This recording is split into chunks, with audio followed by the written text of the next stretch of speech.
outside Dundee Brew for about the last 5 years. We've been fighting universal credit and various welfare reforms, and I would like to say that after 5 years we've just about tamed Dundee Brew. We've got them eating out our hands because we've been over them like a rash. And our kind of work actually is very, very effective.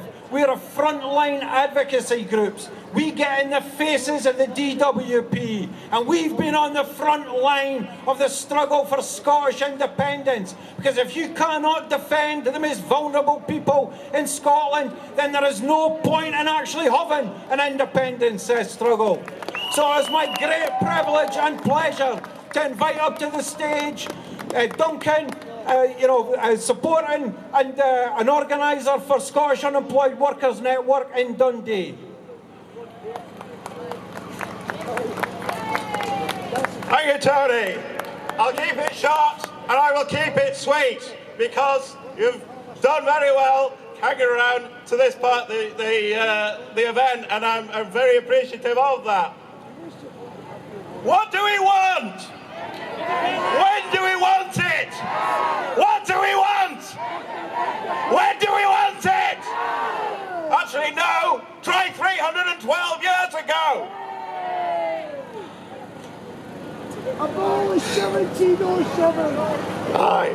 Right. Yes, the march and rally today shows once again that the issue of independence is still live. And it's not just a desire now for independence. The previous speakers have said and put forward their cases on everything from Catalonia to the CND and all sorts of other issues. It now shows that independence is not now desirable, it's now essential.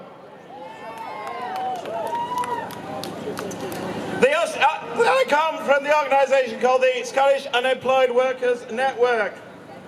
And we have seen firsthand the persecution of the Westminster Conservative government on the most poor and vulnerable people in this country. We have been running our advice stalls outside Dundee and in all the other job centres now for over 5 years, and it was the independence movement that really prompted us to get going with that.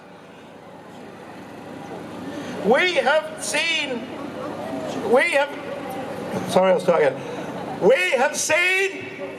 the most vulnerable people in society devastated by Tory policy.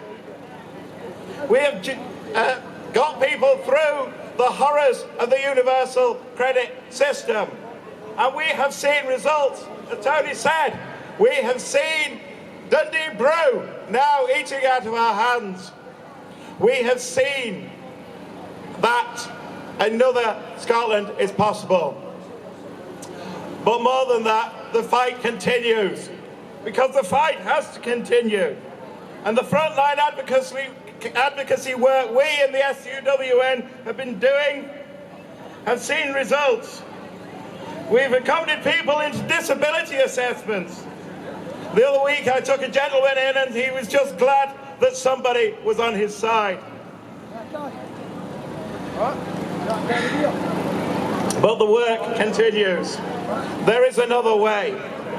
Independence in Scotland offers opportunity to do things differently.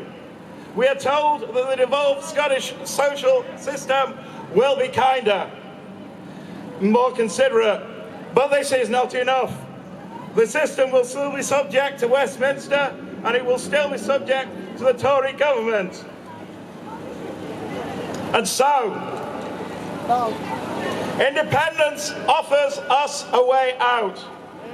But it's not just, independence is not just an event.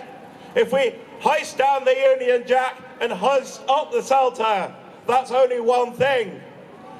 It's not the only thing that it will change nothing unless we have the courage to change the system and so build and create a society in Scotland where people matter.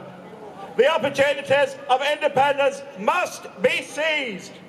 because there is no other ethical or moral alternative. Thank you very much, Aberdeen.